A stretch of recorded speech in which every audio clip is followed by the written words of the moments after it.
একের পর এক আন্দোলনে উত্তাল হয়ে উঠছে ভারত। কখনো মোদি বিরোধী আন্দোলন, কখনো আবার ধর্মীয় বিভাজনকে কেন্দ্র করে উত্তাল রাজপথ।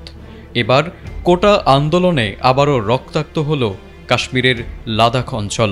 পৃথক রাজ্যের মর্যাদা ও স্থানীয়দের জন্য চাকরিতে কোটা সংরক্ষণের দাবিতে বিক্ষোভে ফেটে পড়ে লাদাখের সাধারণ মানুষ। শান্তিপূর্ণভাবে শুরু হওয়া এই আন্দোলন এক পর্যায়ে রূপ নেয় সংঘর্ষে, যাতে প্রাণ হারান অন্তত 4 জন। 2019 সালে প্রধানমন্ত্রী নরেন্দ্র মোদি জম্মু ও কাশ্মীরকে 2 ভাগ করে লাদাখকে একটি কেন্দ্রশাসিত অঞ্চলে পরিণত করেন। তখন থেকেই স্থানীয়দের মধ্যে জমেছে ক্ষোভ। তাদের অভিযোগ, দিল্লির সরাসরি নিয়ন্ত্রণে এই অঞ্চলের ভূমি, চাকুরি ও পরিবেশগত ভারসাম্য হুমকির মুখে পড়েছে।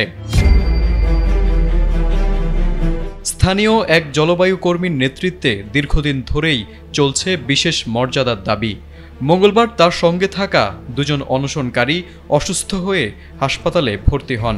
এ খবরে সাধারণ মানুষের ক্ষোভ আরও বেড়ে যায়। বিক্ষোভের রেশ গিয়ে লাগে রাজনৈতিক দলগুলোর কার্যালয়ে। এলএমই সার্টিফাইড বিশ্বসেরা কপারে তৈরি ওয়ালটন কেবলস, যা আপনার স্থাপনাকে রাখবে সব সময় নিরাপদ। লে শহরে বিজেপির প্রধান কার্যালয় সহ একাধিক স্থাপনায় ভাঙচুর ও অগ্নিসংযোগ করা হয়।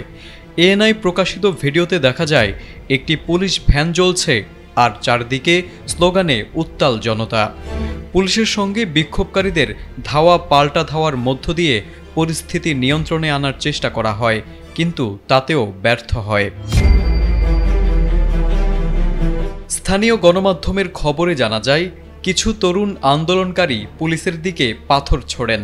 জবাবে পুলিশ কাঁদানে গ্যাস ছোড়ে তাদের ছত্রভঙ্গ করে।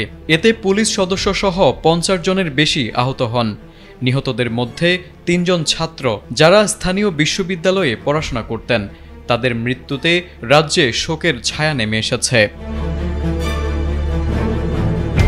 ভারতের এমন পরিস্থিতিতে প্রশ্ন উঠেছে, তবে কি এবার চরম বিপাকে পড়তে যাচ্ছেন নরেন্দ্র মোদি?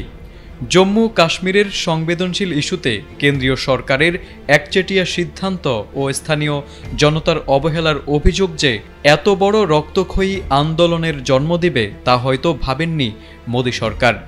সামনে নির্বাচনী বছর, তাই বিরোধীদের জন্য এটি বড় ইস্যু হয়ে দাঁড়াতে পারে বলেই মনে করছেন বিশ্লেষকরা। তারেক আজিজ, এটিএন বাংলা।